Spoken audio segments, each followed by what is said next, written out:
Canada के प्रधानमंत्री mark Carney ने प्रधानमंत्री नरेंद्र मोदी को फोन करके G7 शिखर सम्मेलन में शामिल होने का निमंत्रण दिया है। भारत कनाडा रिश्तों में बेहतरी लाने के लिए मिलकर काम करने पर दोनों की बात हुई है।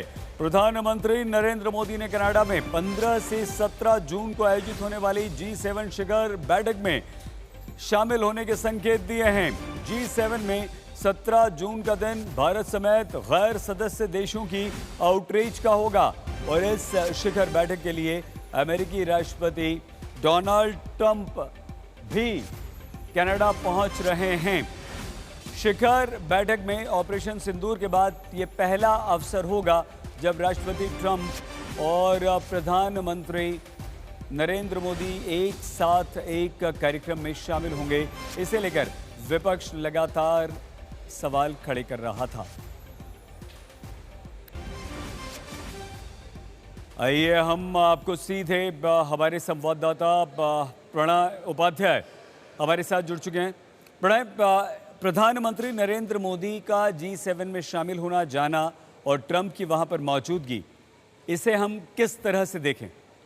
देखिए, इस पूरे घटनाक्रम के दो महत्वपूर्ण पहलू हैं। पहला तो भारत और कनाडा के रिश्तों के लिहाज से देखें सहित तो 14 मार्च को कनाडा के अंदर नई सरकार के चुनाव के बाद जो मार्क कार्नी की नई सरकार आई है, उस सरकार के गठन के बाद ये पहला मौका है जब भारत के प्रधानमंत्री और कनाडा के प्रधानमंत्री के बीच में सीधा फोन संवाद हुआ है। 2 हफ्ते पहले ही भारत के विदेश मंत्री और कनाडा के विदेश मंत्री के बीच में पहला फोन संवाद हुआ। इसका परिप्रेक्ष्य और इसकी पृष्ठभूमि आप अच्छी तरीके से जानते हैं कि भारत और कनाडा के रिश्तों के अंदर जस्टिन ट्रूडो के कार्यकाल के अंदर कितनी कड़वाहट, कितना कसैलापन रहा, खासतौर पर जिस तरीके के आरोप कनाडा की तरफ से लगाए गए थे भारत को लेकर, उस कारण से यहां तक की स्थिति यह है कि भारत के इस समय वहां पर उच्चायुक्त भी नहीं है।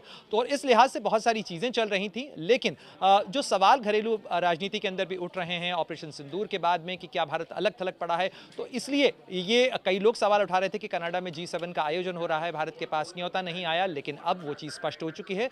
कनाडा के प्रधानमंत्री मार्क कार्नी की तरफ से फोन करके प्रधानमंत्री मोदी को न्योता दिया गया है। चूंकि भारत सदस्य देश नहीं है G7 का, आउटरीच कंट्रीज में आता है। भारत की अहमियत ये भी है सही कि भारत दुनिया की बड़ी अर्थव्यवस्थाओं में शामिल है, तो विकसित देश जो हैं, जो कि भारत के साथ बड़ा कारोबार करते हैं, वो भारत के साथ संपर्क और संवाद भी रखना चाहते हैं। और पिछली अगर आप 6-7 बैठकें देखें तो लगातार भारत जो है वो G7 के सदस्य देशों के साथ हर G7 शिखर बैठक के अंदर बतौर एक महत्वपूर्ण इन्वाइटी, बतौर एक महत्वपूर्ण जो है आमंत्रित देश के वो मौजूद रहा है। लेकिन इसकी भूमिका यहां पर इसलिए भी बढ़ जाती, जिसका जिक्र अभी थोड़ी देर पहले आपने किया कि राष्ट्रपति डोनाल्ड ट्रंप भी वहां पर होंगे। इसके अलावा जॉर्जिया मेलोनी जो कि इटली के प्रधानमंत्री हैं, जापान के प्रधानमंत्री हैं, फ्रांस, जर्मनी, तमाम देश वहां पर मौजूद होंगे। लेकिन डोनाल्ड ट्रंप का वहां होना, प्रधानमंत्री मोदी का वहां पर होना, अब नजरें इस चीज के ऊपर होंगी कि क्या सीधे दोनों के बीच में कोई मुलाकात होती है, बात होती है, और उसके बाद राजनीति की करवट कहां जाती है। जी बिल्कुल प्रणय, और ये भी महत्वपूर्ण है कि आउटरीच कंट्री होने के बाद भी अगर कनाडा ने हमें बुलाया है, संबंध हमारे मधुर ना होने के बाद भी,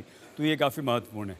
बहुत धन्यवाद प्रणय। प्रणय उपाध्याय हमारे संवाददाता जानकारी हमें दे रहे थे।